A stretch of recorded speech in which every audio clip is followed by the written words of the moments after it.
ரொம்ப ரொம்ப சந்தோஷம். மிகப்பெரிய ஆதரவு கிடைச்சிருக்கு படத்துக்கும் என்னுடைய கேரக்டருக்கும். அண்ட் இந்த படம் எல்லாரும் ரொம்ப கடினமா உழைச்சு இந்த படம் பண்ணதுக்கு இப்படி ஒரு ரிசல்ட் ரொம்ப சந்தோஷமா இருக்கு. Thank you so much. Thank you.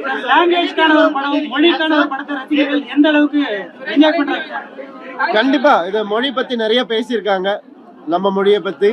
And அதுக்கு இவ்வளவு பெரிய ஆதரவு கிடைச்சிருக்குன்னு நினைக்கும் போது ரொம்ப சந்தோஷமா இருக்கு. எல்லாரும் அந்த மாதிரி டயலாக்ஸுக்கு ரொம்ப ரசிக்கிறாங்க, கிளாப்ஸ் பண்றாங்க.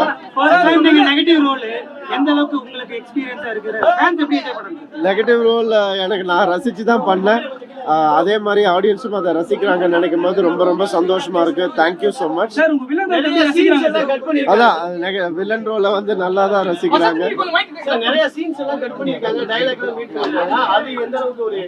அது எல்லா படத்துக்கும் நடக்கிறது தான். அது ஒரு சிலது வேணும் வேணாம்னு சொல்றது தான். ஸோ அது சின்ன சின்ன இடத்துல நடந்திருக்கு. பட் ஓவராலா படத்துடைய எமோஷன் எங்கேயும் கேட்டு போகாம நல்ல முன்னாடியே வந்து தம்பி வந்துட்டாரு சார், சீக்கிரமா ரிலீஸ் வந்துட்டாரு. அந்த வந்து இன்னும் ரிலீஸ் ஆகல. பட் தம்பி படம் வந்து அப்படி போக விட்டுருக்காரு, வந்துருவாரு சீக்கிரமா. வேற ஒண்ணு எனக்கு ஒன்னே ஒண்ணுதாங்க, எல்லா படங்களும் நல்லா வரணும்ன்றதுதான். எல்லா படமும் கண்டிப்பா நல்லா வரும். எல்லா படத்துலயும் உழைப்பு பயங்கரமா இருக்கு, எல்லாருடைய உழைப்பும். அண்ட் ஒவ்வொரு டீம் தான் மாறுது ஒவ்வொரு படத்துக்கும், அந்த உழைப்பு அப்படியே தான் இருக்குது. ஸோ எல்லா படமும் நல்லா ஓடணும்னு தான் நான் என்னைக்குமே பிரார்த்தனை பண்ணிக்கிறேன். இந்தி போராட்டம் எந்த அளவுக்கு இந்த தலைமுறைக்கு வந்திருக்கு இந்த படத்து மூலமா அது இனிமேல் தான் தெரியும். எந்த அளவுக்கு ரெஸ்பான்ஸ் இருந்தது? ரெஸ்பான்ஸ் எக்ஸ்ட்ராடினரியா இருக்குது. ஏன்னா எதையுமே தப்பா சொல்லல. அதுலயும் ஒரு டயலாக் இருக்கும், ஹிந்தி எதிர்க்கிறவங்க கிடையாது, அது திணிப்பை எதிர்க்கிறவங்கன்ற ஒரு டயலாக்.